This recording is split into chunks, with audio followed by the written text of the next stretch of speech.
चातुर्मास से लेकर 4 महीने तक की भूल कर मत करना यह 10 गलतियां। हिंदू शास्त्र के अनुसार भारत की कुछ जगहों पर चातुर्मास को चौमासा भी कहा जाता है।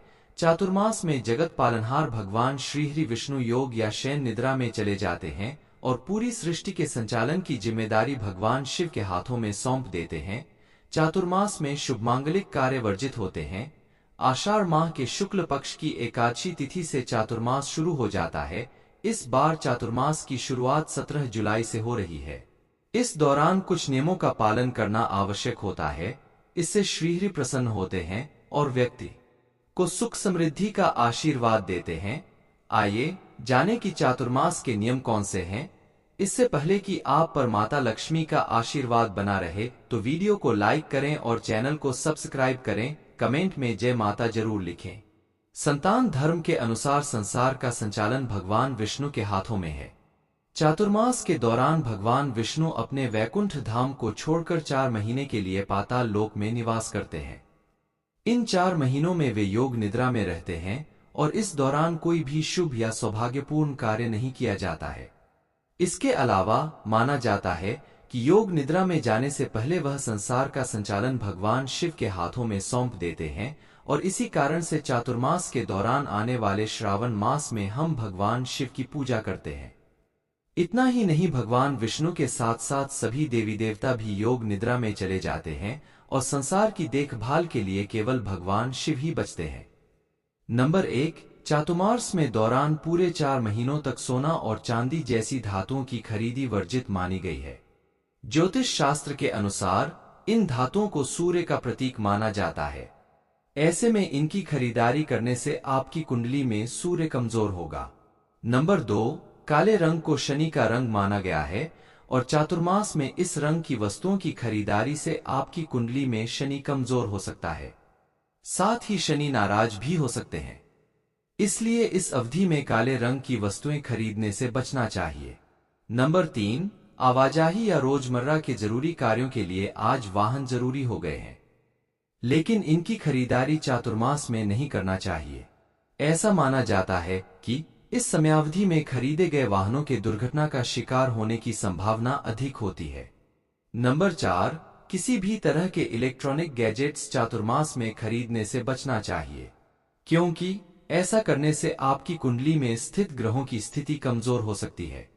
यही नहीं, इन वस्तुओं की खरीदारी आपके लिए अशुभ परिणाम भी दे सकती है, जिससे आप परेशान हो सकते हैं।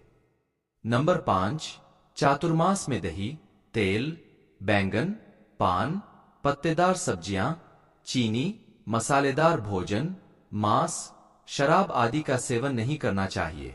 ऐसी मान्यता है कि चातुर्मास में पान छोड़ने से भोग, दही छोड़ने से गोलोक, गुड़ छोड़ने से मिठास और नमक छोड़ने से पुत्र रत्न की प्राप्ति होती है। चातुर्मास हरी पत्तेदार सब्जियां, भाद्रपद या भादो माह में दही, अश्विन माह में दूध और कार्तिक में लहसुन प्याज खाने की मनाही होती है।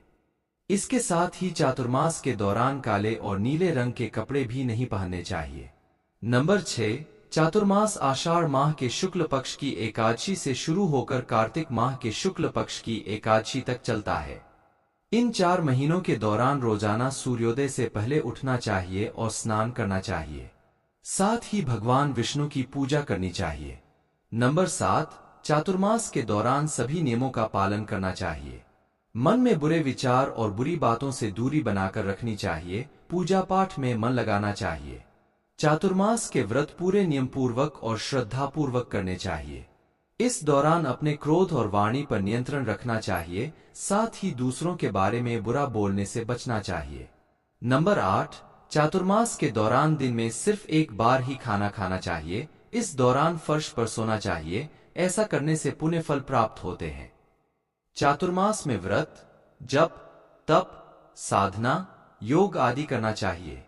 चातुर्मास में रोजाना संध्या आरती करनी चाहिए। नया जनेऊ धारण कर 4 महीने के दौरान भगवान विष्णु, महादेव, मां लक्ष्मी, माता पार्वती, श्री गणेश, राधा कृष्ण और पितृदेव की पूजा करनी चाहिए। नंबर 9, चातुर्मास के दौरान भगवान विष्णु शयन करते हैं, इसलिए इस दौरान विवाह, सगाई, गृह प्रवेश आदि शुभ कार्य नहीं करने चाहिए। ऐसा करने से इन कार्यों में सफलता नहीं मिलती है। नंबर 10, वैदिक ज्योतिष के अनुसार चातुर्मास के 4 महीनों के दौरान कोई भी शुभ या सौभाग्यपूर्ण कार्य वर्जित होता है। विवाह, मुंडन, दुल्हन की विदाई, व्यापार की शुरुआत, गृह प्रवेश आदि जैसे शुभ कार्य वर्जित होते हैं।